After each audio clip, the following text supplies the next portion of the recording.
share resources. So if you're unfamiliar with the Force of One organization, our mission is to share information that raise capital consciousness in our community. And for the past 16 years, we have been doing that. Please go to our website and check out our Father and Son Red Tie Luncheon. It's one of our signature events when we bring together fathers and sons, grandfathers and grandsons, mentors and mentees for the sole purpose of connections. And a couple of activities that we have, one is breaking of the bread. When we gather together men in a safe atmosphere, we allow them to share their hurt, their pain, and their successes so that through collaboration and community, we can encourage each other, empower each other to pursue whatever God endeavor that has been placed on their heart. And with the fathers and sons, we have a couple of activities that allow them to share a deeper bond with each other that goes beyond parenting. Dr. Frank. Amen. Amen. Lord, I thank you, Jesus. Lord, I thank you, Jesus. Lord, I thank you for all the days of my life. Let me be quiet for they're gonna want to just hear me sing the whole whole segment. So let me be quiet. I don't want to get them hooked on my singing. So I want to thank each and every one of you all for coming on tonight. Like I said, I'm sure there's many things that you all could be doing, but y'all took time out you all busy schedule to be able to come on here on the Force of One tonight to be able to educate our audience. So that's love. That's love. Whenever you speak freely from the heart, to be able to help people, that speaks volume. That's what put a smile on God's face. And also put a smile on God, on my face. Whenever you love God people, you got my attention. You got my attention. So I just want to thank you all from the depths of my heart for coming on tonight. And Brother Scrone, you know how I feel about you, man. And I just love you, and I just love your heart, man. You have a heart of gold, man. And so and I really, really, really appreciate that, man. And so and I'm just praying and trusting that each and every one out there in a YouTube world, in Facebook world, I'm praying and trusting that you all have y'all pen and pad ready to take good corporate note. And when you're taking these notes, you're not just taking these notes for yourself. You're taking these notes so not only you can benefit, you're taking these notes so you can be able to help someone else. Because that's what life is all about. Life is all about taking notes. Because anytime when you're taking notes, you're not necessarily taking notes for yourself. You're taking notes for the ones that coming behind you. Because when you're taking notes, you're leaving so much. That's legacy. When you're taking notes, that's legacy. Like when my wife passed, I'm sitting back here looking at a lot of her journey, her journals and everything, man. I see a lot of stuff that she was saying in there about the old boy right here. And I said, darn, this girl love me more than I thought she did. So that's what note taking is all about. Journeying is about the ones that coming behind you. And so I just want to thank each and every one of you. I can't emphasize that enough how appreciative I am for you all coming on tonight. And so I'm praying, trusting that each and every one out there, I'm praying, trusting that you will hit that share button. We just started our YouTube channel, and so we need to get it up. And so we asking each and every one of you to subscribe to our YouTube and encourage others to subscribe to our YouTube as well. Because we're doing all we can here at the Force of One to be able to help God's people. And that's what it's all about. And we all know during times like this, so many people just don't have no hope no more. They're losing hope. And so we got to be able to bring hope back. So that's why we're here. That's why we're here at Force One. That's why we do the things that we do. So I'm going to get out the way. So I'm going to get my pen and pad out. So I'm going to sit back. I'm going to turn it over to Kevin. And Kevin, this is your broadcast, man. This is your broadcast. All right. Well, good evening, everybody. Once again, we want to thank all you, man. Take it away. Go. I'm going to mute myself out now. I appreciate everything that you all doing. Keep up the great work. All right. I'm getting ready to invite some peoples too. Right. All right. Take it away, Kevin. Can y'all hear me? I hear you well. Yes. Okay. Want to just start off by saying good evening, everybody, and we thank God for another day. Dr. Frank, this here tonight was really inspired last week. Well, it's been on my mind for a while, but last week I came into work and I was sitting here at my desk, and as I usually come in the day, sometimes I open up, I try to read something, look at something spiritual, and kind of get my mind set for what it is I have to do for the day. And then as I was switching through, as I was shutting down, I came across an article about the rapper Jay-Z. And it said, a day in the life of Jay-Z. And I was like, all right, I'm not per se, quote unquote, a Jay-Z fan. I mean, I know he's from New York, but I respect his business mind and everything. So I said, well, let me take a look at it. So I took a look at it and I watched. And by the time I got off of there looking at his life, the thing that came away from it all for me was this. He is as powerful as he is, and he has the kind of wealth that he has because of one word: collaborations. That brother knows how to bring people together and make things happen. So I asked myself a question. I said, well, Lord, if this is happening in the world, and I mean, I don't know what his faith is or his belief, I can't judge that. But I said, but why in the body of Christ don't we see this kind of wealth or this kind of collaboration? Why can't we come together and do the things we need to do in a collaboration format and helping people? So as I sat there and I pondered it, there were other organizations that came into my mind, and I'll be getting with them later on. But these two right here we have on tonight, I've had a chance to meet with them. Actually, Megan Giles had a chance to visit our site. Hey, Dr. Frank, the audience, the homes are serious. The environment is serious. They're doing some amazing things. So tonight, I want to let each one of these CEOs, in their own right, in their own way, whoever wants to, start out first, talk about the program, talk about the resources you have, and I also want you to talk about any needs that you may have, because sometimes when people have resources, we make the mistake of thinking they just have everything. There's nothing that they need. And that's not always true. Even those of us who have resources, sometimes we need things to make our resources even more enhanced. So having said that, ladies, it doesn't, whichever one of you want to go first, just start off telling us about your organization. Dr. Jessica Roberts, you want to start off first? Yes, good evening, everyone. My name is Jessica Roberts. I'm Director of Empowering Men and Women on the Move for Reentry. And we are a supportive housing program. And I'm also CEO and founder of Empowering's sister organization, which is Your Second Chance Incorporated. So we're both supportive housing organizations. We're in Fulton County. And when I say supportive housing, we house justice impacted individuals or individuals dealing with homelessness, and we provide wraparound services. We do have a protocol, you must get approved for our program. So we do have an intake process. We service men 35 and up. Right now, our housing for women is on pause, but we do offer the resources for women. So just offering the resources, there's no age on it. You just have to be working age. But to be housed, you have to be 35 and up. And like I said, right now we're housing men and providing services for men, but our wraparound services are available for women only. We have been in existence since 2011. And our wraparound services are through partnerships in the community. We go, we network, and we create partnerships. So when someone enters our housing program, they're approved for our housing program. We already have guaranteed employment. They get medical free with us for a year. If they want to go back to school, get a degree, some type of certification, GED, anything like that, you name it, we have the resources. Okay.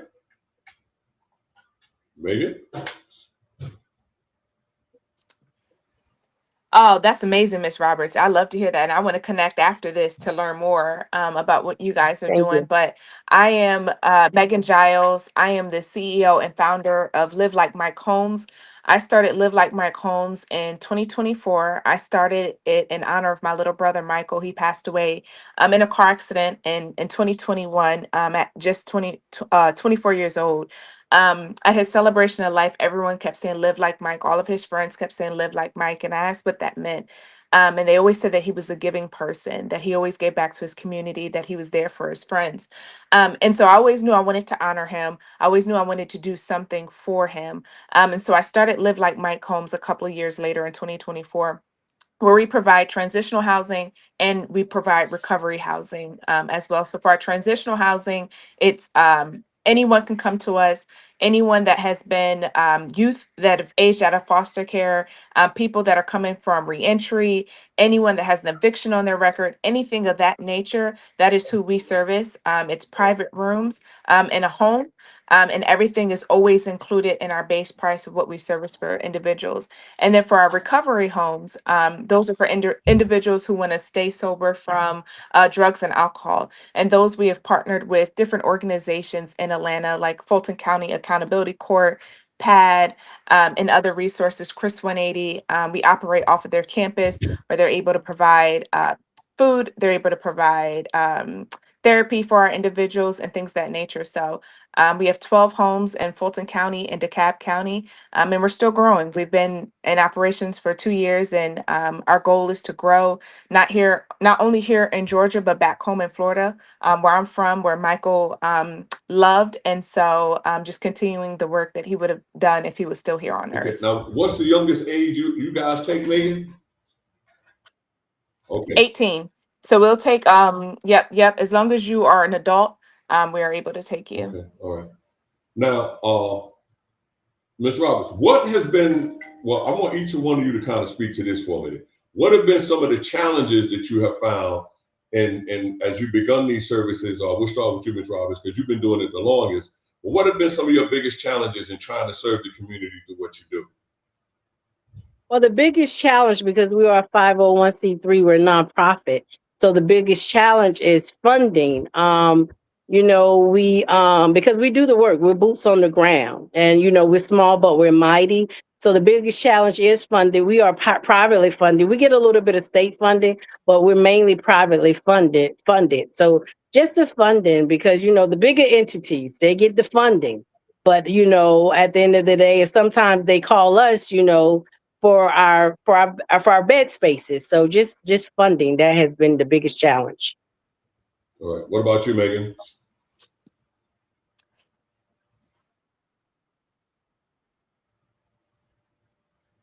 Okay.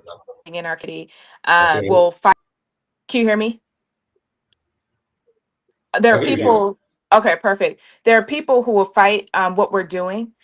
Say if I buy a home and I'm wanting to house individuals, sometimes I'll get complaints from neighbors or not in my backyard. No one has ever been successful in arguing it, but I think one of the other issues is that we do have a not in our backyard situation where individuals do not understand that people do deserve second chances. So definitely funding, and then the lack of education that comes with our neighbors and people really just being privileged and not understanding that there are other people who need.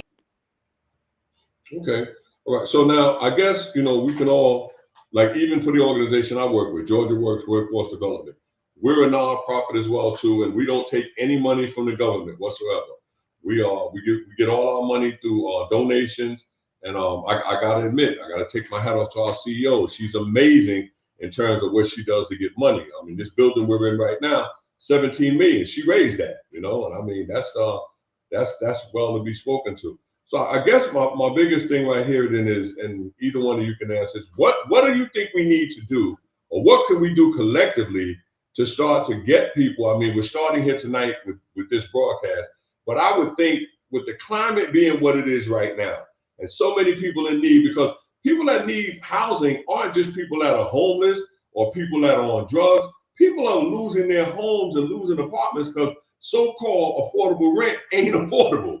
So, I guess the thing that I'm trying to figure out right now then is, based on this alone, where do you think we can draw resources from places that maybe we haven't tapped or maybe we need to tap in order to make our organization strong? Well, one of the key things you're speaking about is collaboration.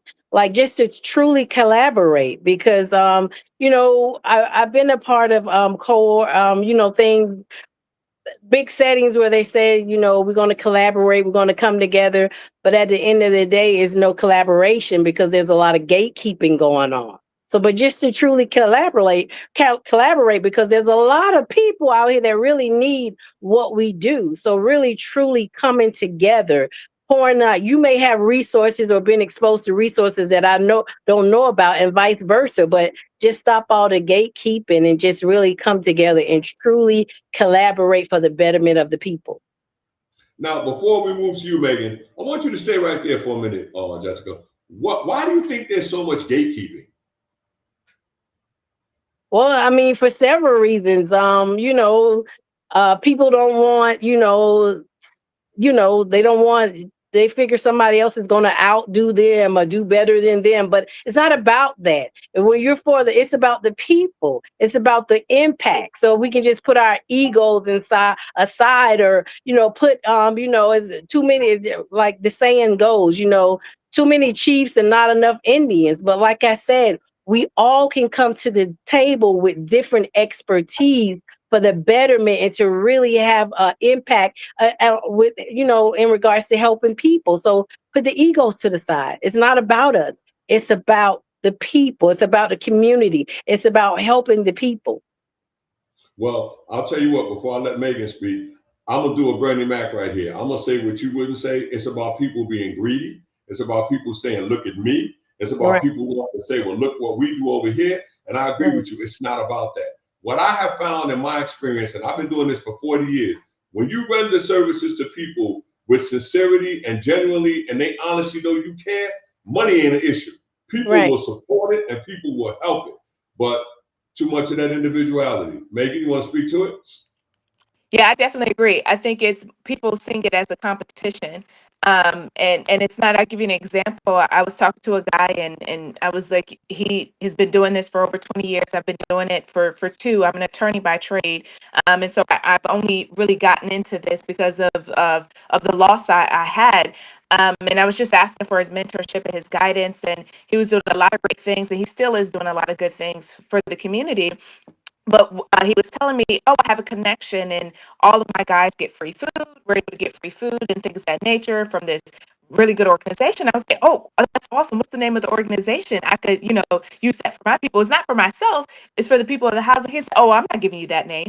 Oh, I'm not going to do that. And I'm like, well, you've been doing this for 20 years. At this point, I had only been doing it for one. I said, I'm not even your competition. At the time, I had maybe 4 houses.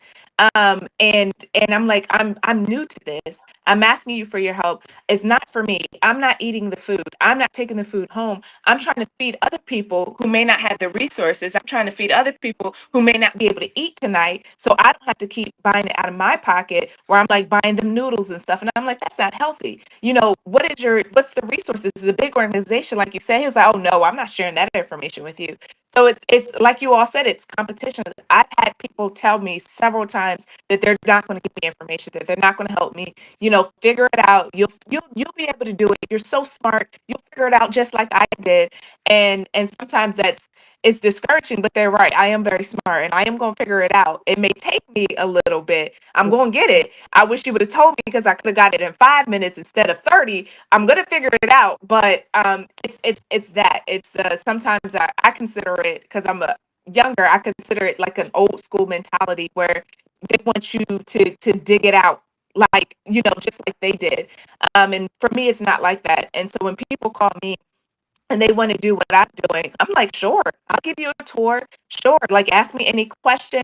I may be busy. Shoot me a text. I'll answer it. You can send me, if you want to rent a house because you want to rent it out to veterans, I can let you know right now if the numbers are going to work, if it's not going to work, what you should do, where you should buy your bedding, how you should do this, who you should contact, and things of that nature, because it doesn't matter to me as long as that we're serving the community that says that that we said we were going to serve. And everybody doesn't have that mindset, unfortunately. And you know what? Even as you're sharing, as both of you have shared that tonight, and I think you can both attest to this because you've been here. This is one of the reasons we brought you here to Georgia Works and let you take the tour. We want you to see what we're doing here. We know that what we're doing here is unique in its own right, but the uniqueness doesn't mean that we can't or we shouldn't partner with others or make things that we do available to others. We've been tasked with the fact here, and I've spoken to each one of you in different situations where I may have had a client or someone we wanted to refer, because we don't have all the answers to everything. Right. People need different things at different times and different situations. Maybe what might not work here at Georgia Works would work at your organization, would work at your organization. So I think people will treat this like there's a shortage of people to help. What planet are they living on? There's no shortage. There's a lot of people out there that need help. And while people are steadily being greedy and keeping things to the vest, I mean, how selfish is that? I just don't understand it. I don't get it. I don't get it. So I guess one of the reasons that I definitely wanted to bring you guys on here tonight is because I think you're both doing some amazing work. Now, by the same token, we're talking about collaborations. Everybody ain't a good network. Let's just tell the truth. Everybody ain't a good network. You gotta, some people out there doing this thing for self-gain. Some people out there not doing it to the level of excellency that you all are doing it. So I think that's some of the reasons why some people keep it close to the vest. Because they know if somebody comes in who's really doing something that's righteous, two things are going to happen. Number one, the people in there are going to want to gravitate to what's good and what's righteous. And then some of the things they're doing may get exposed. And that's kind of sad, because when it comes to human beings and lives, we shouldn't be doing anything less than our best. And I just believe that. So, Ms. Roberts, tell us now, if you were going to make some type of petition right now in terms of asking for help, what would be something that you would say would be an immediate need that you could have rendered to you right now that would help your organization?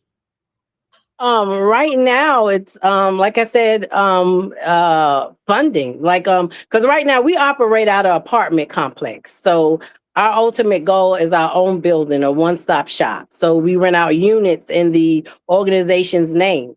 We get tons and tons and tons of calls every day, but we can only assist, so much, so many people at the capacity we're operating in now. So it's just funding when it comes to our ultimate goal, funding when it comes to, MARTA cards. We're on the bus line. So a lot of times, our guys need MARTA cards. Like we're out in the community and we make these partnerships and we network and stuff like that. But yeah, it's just funding in all aspects. That's how the program keeps moving, But we out in the community. We've been doing it for a long time, and we're solidified in the community. We're well known, and we have solid partnerships. But we're always out there looking to collaborate, looking for more partnerships. But yeah, just funding when it comes to just to keep the program moving. Okay. What about you, Megan? What Ms. Roberts said, funding is key. And definitely need that. One of the other things I've been exploring, I own a couple of my homes, and so what I want next is to own, just like what Ms. Roberts said, own a building. So I get calls all the time where they have a voucher. Individuals have a voucher, but they have nowhere to use it. So individuals are getting vouchers. Vouchers are being given to people. There are not enough housing for people to use it. So that's getting an apartment building. That's being that landlord is willing to rent to individuals with vouchers. I have a participant right now who she has a HUD dash. She's going. Okay. No, we're DeKalb County. Pretty very. No. I know. Okay, you're going in and out. You're going in and out. Can you hear me? I hear you good now, yeah. Okay. I was saying a person that will buy the apartment building and house individuals with vouchers. So funding and just finding that building to house more people. Okay, so let me ask you this. Have either one of you tried to do any fundraising? We haven't. We have not. We have not tried fundraising. Okay. What about you, Megan? No, and I said earlier, I was a full-time attorney. I just retired on June 1. So I have not been able to do fundraising, but now since Live Like Mike Homes has my full attention doing this full time, that's definitely something that we're thinking about coming down the pipeline. Well, that's something actually I was thinking about. Like I said, there are a couple of other organizations that are not on here tonight, but some of you have are familiar with the organization. Like I know Ms. Roberts, you're familiar with STEM. Megan, you're familiar with STEM. and there are a couple of other organizations. And I've been kind of thinking about us all coming together and possibly sitting down and thinking about, doing a fundraiser, because like Dr. Frank says, and I believe this too, there's some people who don't want to do the work we do. Write a check, fund it. I'm not asking you to do the work. Give us the resources to do the work. And I firmly believe, in all sincerity, that there are resources that are out there. There are people out there with money that they're looking to do whatever they want to do with it. But sometimes they don't really know as much, or you hear a lot about organizations that are doing things not appropriate with funds and so forth and so on. So it kind of makes it hard. But I'm a firm believer that when you're doing this kind of work to service humanity, there are people out there who want to take an opportunity and do something with the finances, or even with their services, volunteering and helping us to do what we need to do. Another thing I wanted to look at tonight too as well. You talked a little bit about your women's program not quite being ready for housing yet. When will that possibly become available, and what do you think is causing that? Well, other than funding, I know funding, but what else has to come into place for that to happen for you? Well, we did the women's program. We just put it on pause in June. It was open for 6 months. And so when it comes to women, the approach to women has to be a little bit different. So it's not, like I said, it's not done away with permanently. We just back at the table now, working out some kinks and the best way to assist women when it comes to housing, because women, we put ourselves last. We think about everybody else. So the approach to women just has to be different. So yeah, so that's all we're doing. We're just re-strategizing. And I'm a woman myself with lived experience. I'm formerly incarcerated, just as impacted. So I know that women can do this. We deserve a second chance, and we can be formerly incarcerated, and we can bounce back from what we've gone through. So yeah, but like I said, we're just rehashing some things. So it's once we rehashed everything and it's back on the table, fully open, yeah, we'll make that big announcement. But like I said, we still have the resources, and I still, when it comes to housing, I have other housing organizations that I'm in partnership with that I can refer the women to right now. Now, before I go to you, Megan, I was just sitting here thinking about something, and I want to just kind of read it. Have either one of you tried or sought out any grant writers? Are you guys connected to any grant writers? Well, I'm not a grant writer, but I did try my hand at a grant like a few months ago, and we did get awarded the grant. It wasn't a huge grant, but it was just because I am a writer. I wrote a book. I'm author of my story, Triumphant One Woman's Journey from Prison to Purpose, and I'm writing my second book. So I'm not a grant writer for say, but I did write that grant, and we were awarded that grant. But other than that, we've dabbled in grant writing and in grants. We're not against that. We're always looking for grants and grant writers to come aboard. Okay, let me say this before we go to Megan. I don't want you to say that anymore, that you're not a grant writer. Yes, you are. You wrote a grant and you got some money. You're a grant writer. You wrote a grant and you got some money. It doesn't matter what the amount was. You wrote a grant, you wrote something, and you got something. And the reason I don't want you to say that is because I firmly believe this. And since I'm on this network, I can speak freely. I really believe that that's going to be one of the doors for you. Go back and write. Go back and write and pray over what you write. Go back and write and pray over what you write. Because I'm going to tell you something. While I know it takes people, I also know that God's hand is in everything that we're doing. And he is going to allow us to be able to accomplish some things because of what we're doing. Go ahead, Megan.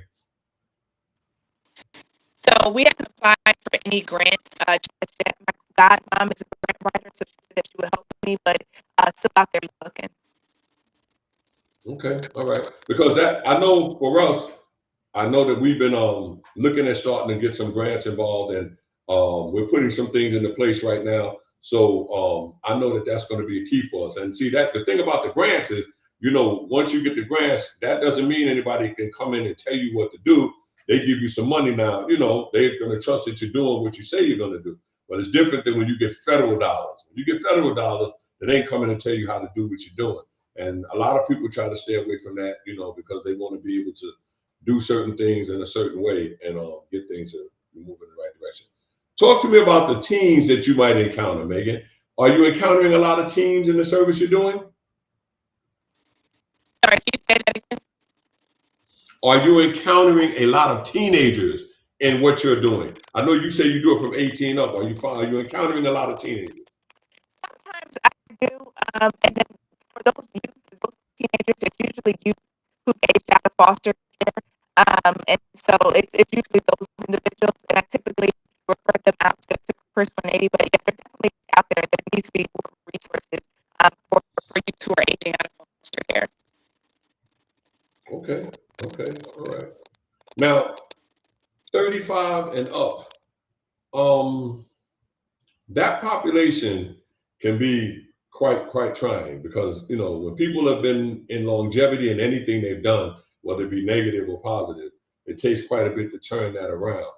What are some of the things you guys have in place for helping men in that 35 and up sector to be able to get their lives back on track?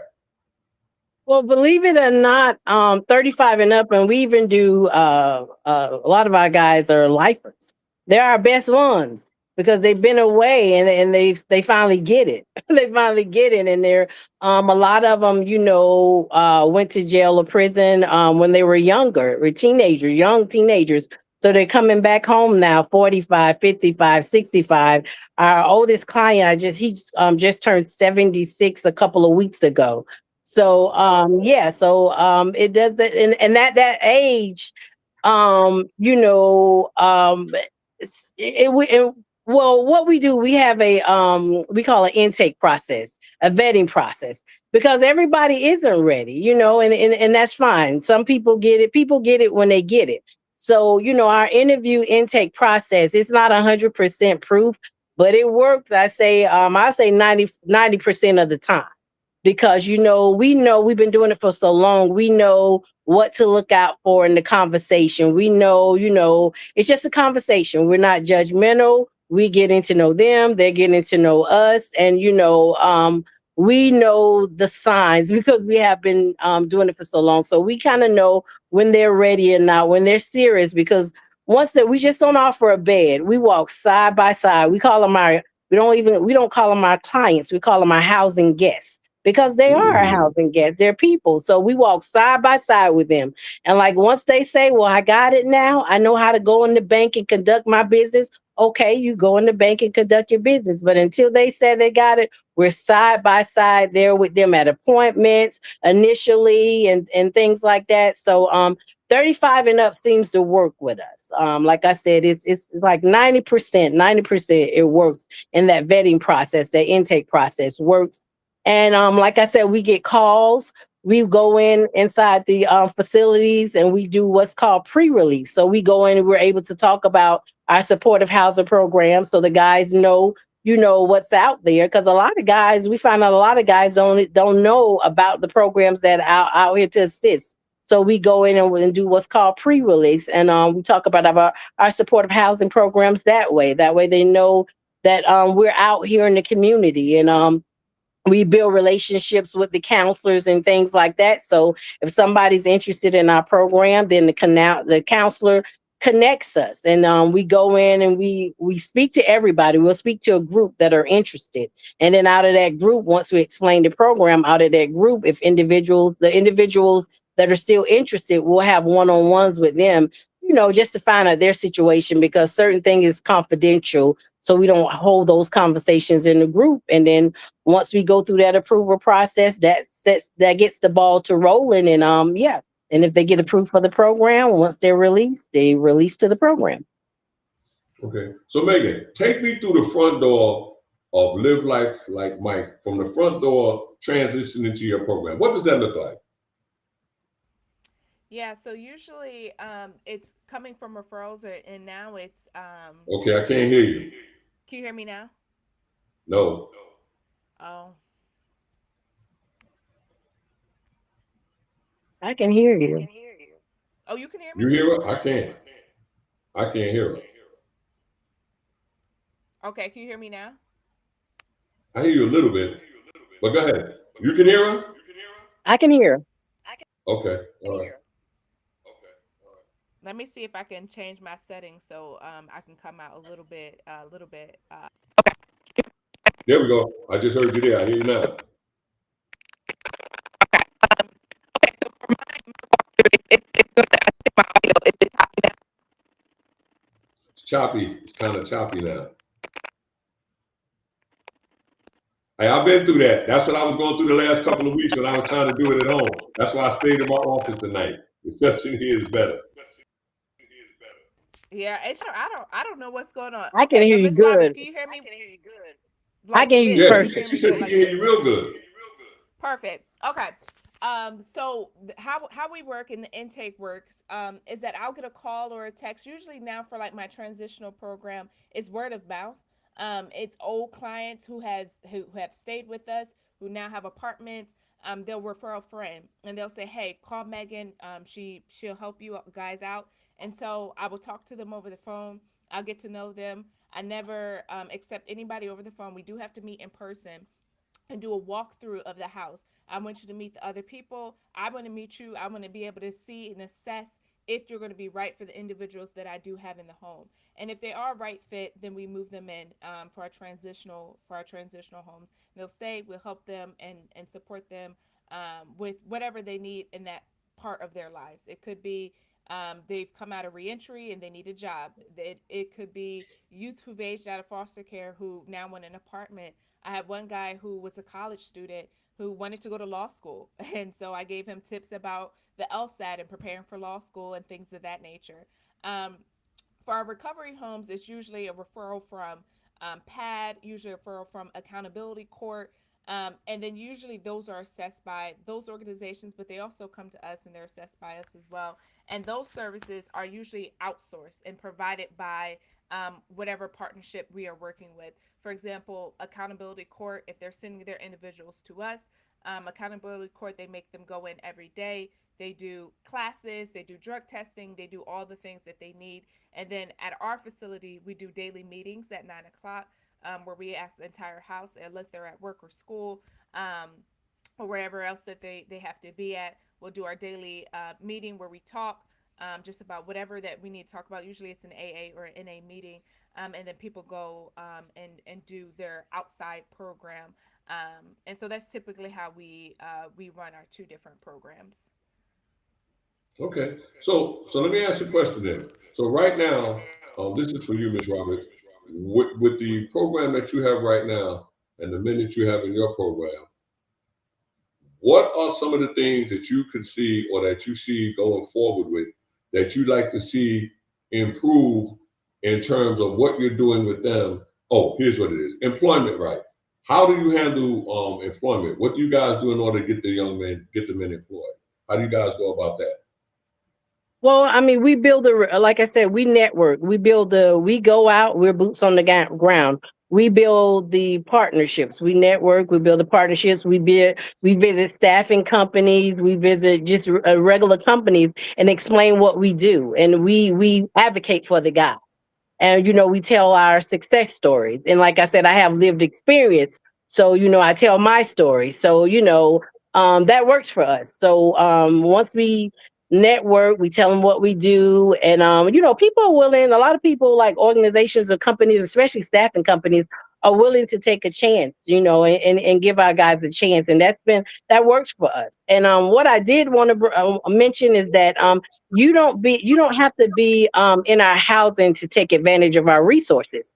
So if you Mm, just need a job and you don't need housing, you can contact us, and we'll get you the employment connection. If you just there you need go. medical, you don't have to be in our housing to take advantage of our medical resources or any of our resources. So see, we done already hit a collaboration because Megan, that's something. There's another point right there for you that you can be able to do in terms of getting work for your guys, for the people that are there. With the women's component for you there, Megan, what are some of the services that you'd like to see the women be able to have that they might not be getting right now that going forward you'd like to see them get? Yeah, one of the things that I want to do for our women and truthfully our men too, is to provide more or encourage more therapy services. I speak to my house, and most mornings I tell them, I'm like, we all need therapy. I need therapy myself, and so it's never something to be frowned upon. And women in general, and just to be completely honest and transparent, I never wanted to open up a woman's house, because I heard horror stories. So anytime that I would speak to mentors and speak to individuals, they would say, Mhm. don't open up a woman's house, it's going to fail. Don't open up a woman's house, women are difficult. Don't do it. So we have 12 homes, only two are for women. Because I was told not to do it. I was so discouraged in doing it. In January, I was like, okay, God, I'm gonna have to trust you on this one. I'm a woman. I want to help women. I know that it's going to be a different level of care and need that we have because, like Miss Roberts says, we put the world on our shoulders. Especially Black women, like even in corporate America and all these things, we put the world on our shoulders. And I'm always asking, why are we dying first? Why are we doing this first? And why we have all these health issues is because we're taking care of everybody else and not ourselves. So I think for women, in particular, I think we need more services just in general for women, and I do think what I want to focus on this year and going into next year is how do I get the women in my house to agree to go to therapy? How do I get them to go and speak to other people about what's going on in their lives, what type of trauma is going on, or what has happened? And then also opening up more homes. Again, there's not enough resources for women. There's not enough homes for women. It also comes with women with children. There are not enough spaces where it's safe for women to bring their children. So organizations typically think it's just easier to open it up for men. But just focusing on me and my women is getting them more help on whatever trauma that has happened in their lives and allowing them just to focus on themselves, get them through what they're going through um, before they start going back and pouring out into helping this person and that person. I need them just to focus on themselves. Right. Okay. Okay. Now here's the $1 million question. This is the one I've been wanting to ask all night tonight. I'm about to, as my man, the late John Lewis used to say, I'm about to get in some good trouble. So how have you, or at all, have you been able to reach out to any of the houses of faith, any of the faith organizations to help you with any of your resources? Resources, basically, I'm talking about the church. Have you been able to reach out, and if so, what has the response been? Either one of you go first.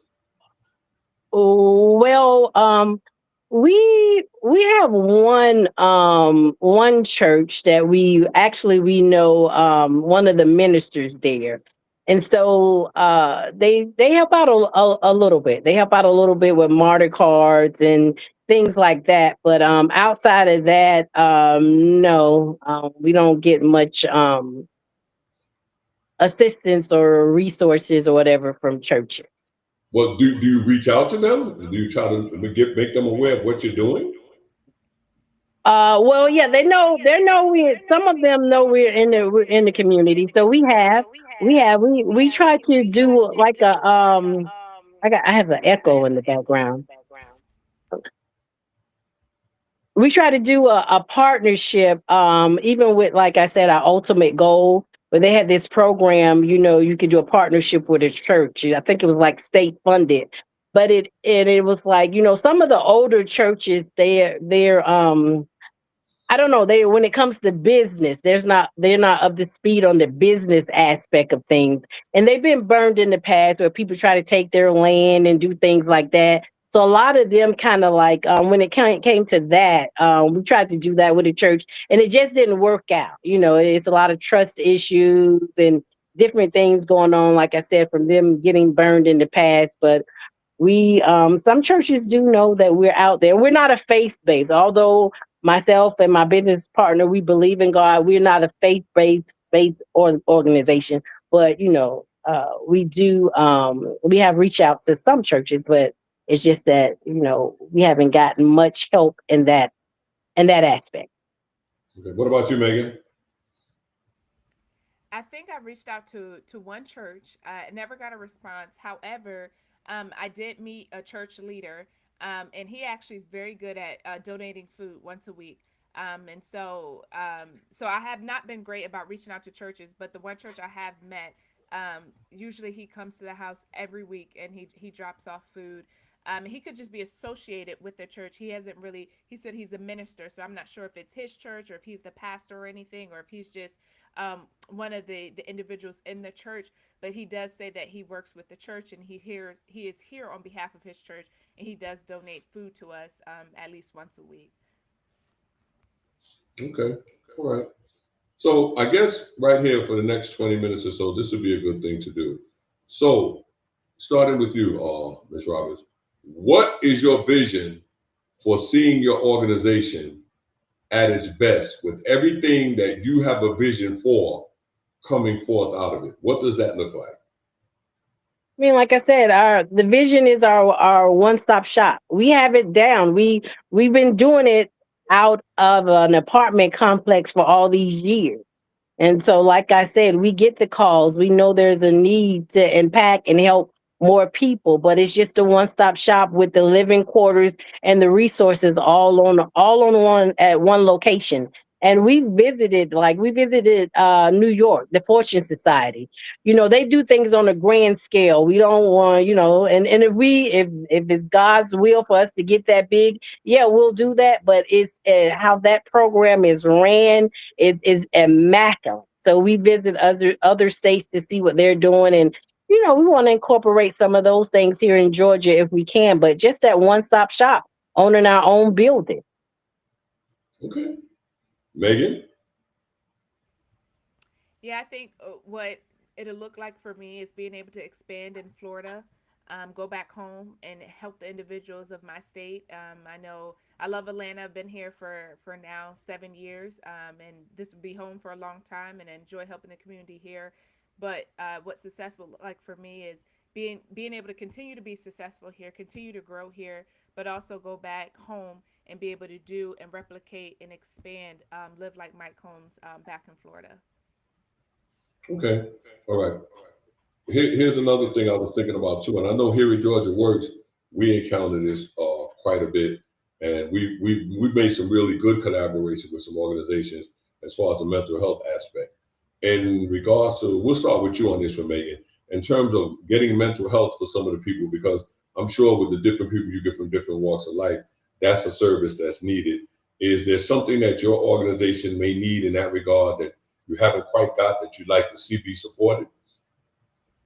Absolutely. I would love a partnership like that. We've only just been starting with trying to get them therapy, and working with Chris 180 on that. But yeah, we definitely need even just an assessment. I would love for every person that comes through Live Like Mike Holmes, just get a mental health assessment, figure out what your baseline is, and so we can better help support you. So I would love a partnership and a support system that would be able to offer that to our participants. Okay. How about you, Ms. Roberts? Well, right now, we're not staffed to take the higher level mental health. So, if a individual has a little bit of depression or an anxiety, they would be a fit for our program. But we want to set people. We don't want to set them up for failure. So right now, we're not staffed for the higher level mental health.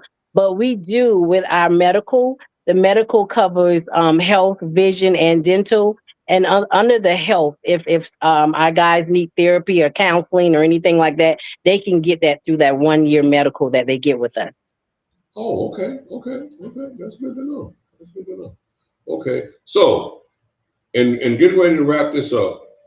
Basically, I wanted to bring you guys on here tonight to have an opportunity to give you some exposure for what you do. I'm sure you've all been doing your own, networking, as you've said so many times tonight, to get things done.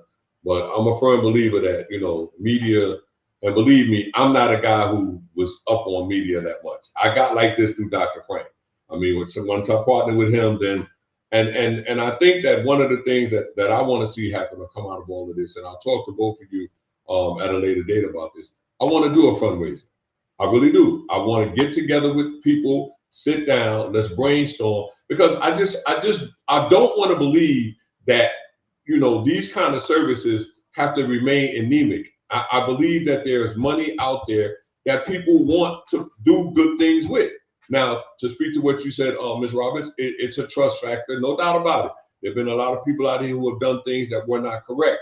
But yet and still, there are righteous organizations out here, like these two right here. You're doing things to try to help people. So I'm an optimist. I'm of the mindset and hope that, and even when it comes to the churches, now, for my ministry outside of Georgia Works, what I do, which is Heart of the Father's ministry, we've been blessed to have people who contribute, and we're about to put our feet on the ground now and start moving in some directions to get some things known. And I want you both to know that sincerely, as we walk through open doors, we will take you with us, because we don't think it's just about us. It's a team effort. My bishop used to always say, if some do all, if all do some, then some don't have to do all. And anybody that wants to be the Lone Ranger in this is crazy, because you're not going to last long doing that. The Lone Ranger always had Tonto. There was a reason for that, because it takes more than just one person.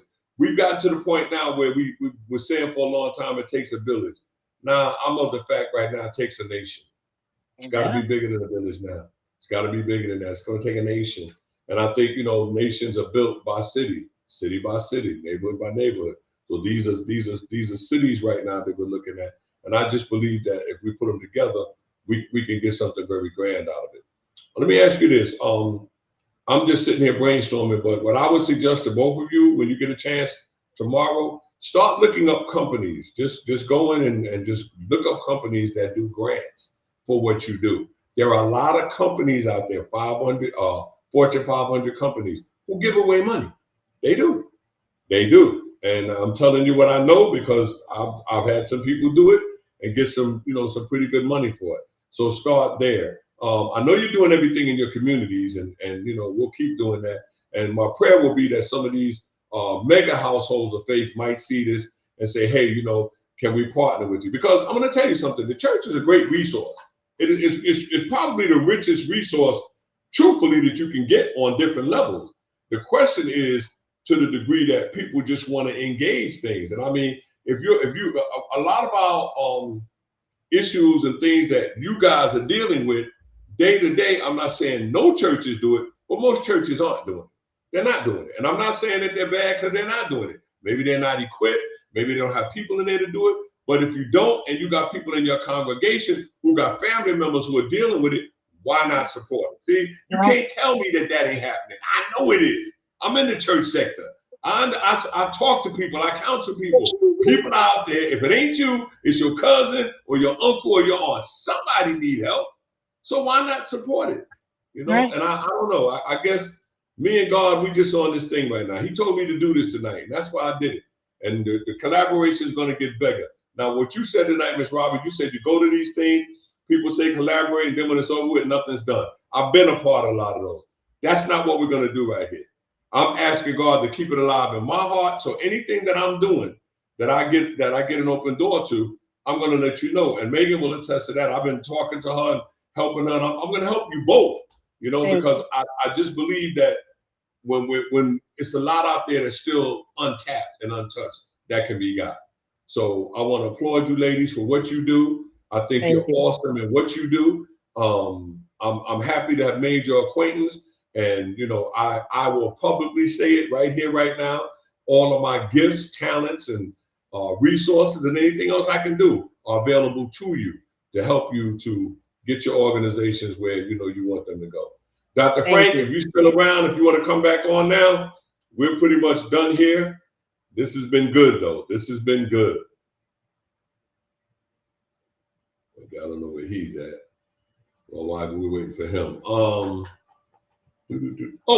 you said you went out of state. Did I hear you say earlier tonight you're thinking about doing something in Florida? Yes, definitely. I want to expand in Florida. That's where I'm from, Jacksonville, Florida. So, yeah, Jacksonville, look out for me. I'm going to be back home soon doing what I'm doing here, live like Mike Holmes. So definitely want to go back to Florida and expand it. Okay. And I was just thinking about something tonight for you too, Megan. I don't know if you might want to think about it, but there are a lot of organizations out there too who are different chapters of things that people who have lost children to drunk drivers and everything like that. That you might want to just start looking at some of those, because I can't imagine that most of them, some are pretty well funded, and I can't see why they might not be willing to, based on the fact that it was established off of that. I've just learned a lot about doing this. There's money out there. That's all I can tell you. There's money out there, and it's just a matter of getting in the right vein, getting with the right people who know where the money is, because somebody always know, as young people say, somebody know where their bag is. Somebody Yeah. always know that. You're Somebody right. know. You know, somebody know. And I know, I believe in this season that that God wants us to have the tools and everything we need, because we're just trying to help a few people have a more better quality of life. And I know he ain't mad at that. So yeah, I'm excited. I'm very excited about what we're doing. Dr. Frank, I'm trying to figure out where you at, man. Where did they go? They just left me to this whole show. I mean, I don't mind doing a little bit of this. So what? Yeah, what happened to your buddy tonight? She must have. I don't know where she sent. Where did she want to send the information? But I didn't get it. Oh, and yeah, since we've been on, she's texted me, but I couldn't reply to the text because we've been on. Let me So see. I'll circle with her once we get off. Yeah, yeah. Just tell her that this ain't gonna be the last one we do. What we want Okay. to do at some point is do a follow up just to see how everybody's doing. But I do want to do the um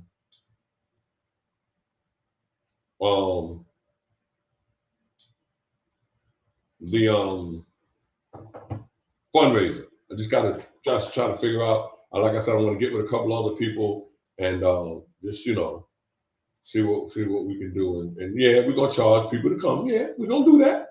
It's their contribution. That's how you I don't fundraise. know. Huh? I say that's how you fundraise. Yeah, that's what you're doing for. And Yeah. and you got history. You got things. You got your trenches in the community. You guys have history of what you're doing. You got to even, and don't underestimate the fact that your time is short. It's impactful. You made a great impact, Megan. Believe me, I've seen a lot of organizations out here since I've been in Georgia, and yours is. If you ever get a chance, Ms. Roberts, you need to go and visit our organization. It's amazing what they're doing. Yeah. So can you give me her number? I give her. How do we do that? Because I want to connect. Well, you right Connect there. with me. She's in the office. Yeah. Just give her your number. Okay. Well, I didn't. Hold on. Well, wait. If you don't want to do it over there, don't worry about it. I'll text it to her. Okay. All right. Thank you. Thank I'll you. text it to her. I'll text. See, you have to forgive me. I'll be getting excited. I don't sometimes, but I just want people to just. We can do this, y'all. We can do Oh yeah. this. We can do this. We Most can do definitely. this. Okay, here's what I want to do while we still wait for Dr. Frank. Give me your best success story, and then we'll come to you. What was your best success story? You starting with me first? Yep, with you. Oh, when it With comes you. to our housing guests? Yes. Okay, the best success story. Well, our best success story was a gentleman. He left the program. It's probably going on 2 years ago now. He left the program. He entered the program. He stayed in about a year, and he ended up getting his own place because that's our ultimate goal for you to gain your independence back. So, yeah, he went. He used the resources like we tell the guys when we pitch the program. You got to put in the work. We come with the housing. We come with the resources, but you have to put in the work. You have to work the tools we put in the toolkit. This guy is successful. He got his own place. And the reason that they gave him his own place, because, we referred him and they saw that he did great in the program. So he's still working the same job. He's very successful. He's been staying out of trouble. Like I said, it's been about 2 years he's been out of the program. And what they do, they keep in contact with us. Although the program is from 6 months to a year, and then, at the end of a year, if they don't have their own place, we don't push them out.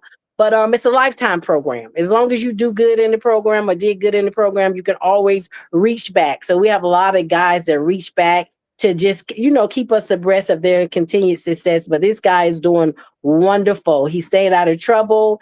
He gained his independence back, and he's thriving. And I was glad to hear you say that when you said it's a lifetime thing, because in actuality, I'm sure we would all agree that what we want to see more than anything with the people we serve is them eventually rising up to self-sufficiency, to being Right. able to go out and have their own lives and live their own lives. But I was saying to one of my guests, I'm going to stop saying client. I like what you say. One of my guests here today, I was saying to him, I said, listen, this place is a place where you put a comma, not a period. Right. A comma, meaning at some point you want to move away from this.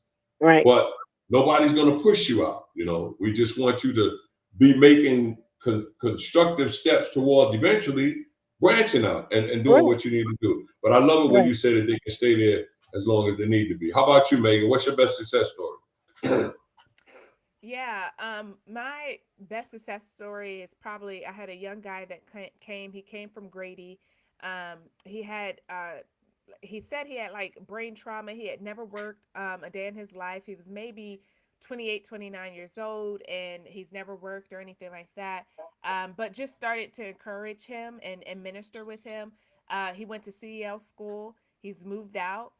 He's now driving and has a truck and making his own money. And so he went from saying that he could never work a day in his life because he had some sort of injury when he was a child to now he's driving trucks. He has his CDL license. He has his own apartment, job, everything like that. And this was done within maybe 6 months of him being with us and just telling him, you actually can do it. I know you could do it. Right.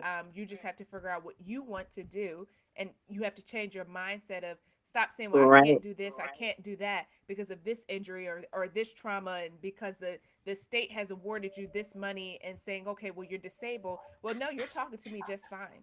You seem just fine for me, and if you want more for yourself, you can go out and get more for yourself. And so he reached back out to me like maybe 2 weeks ago and was like, hey Megan, just letting you know I'm doing well, and still have my own apartment, still doing these things. And so best success story, at first it was hard getting to meet him where he was at. He was struggling every day. He had a lot of anxiety. Every single time I would speak to him, he would always think that I would kick him out for some reason because that was one of the traumas he experienced. People always kicking him out. But I was just there for him and just encouraged him. And so he's probably been one of my favorite people, and just extremely proud of him of where he is now. Okay. Wonderful.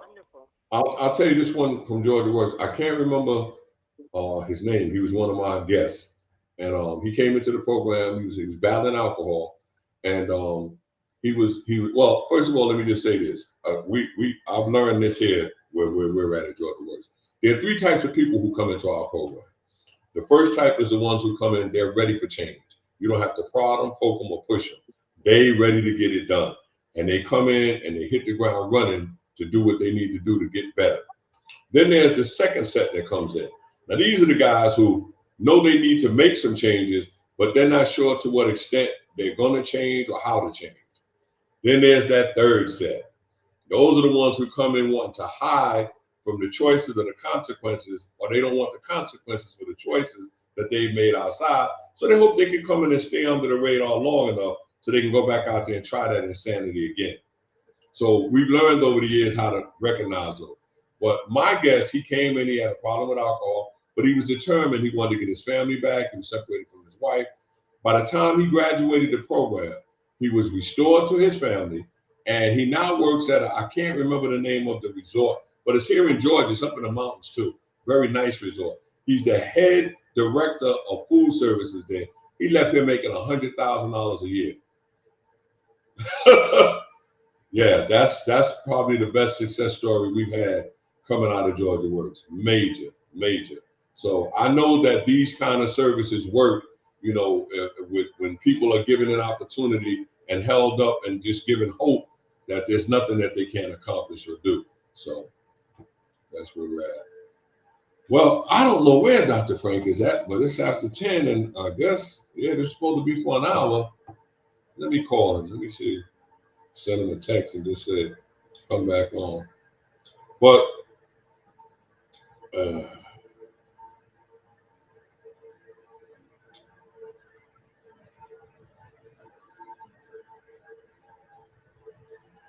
oh, here we go. Here we go. Here we go. Things are moving around.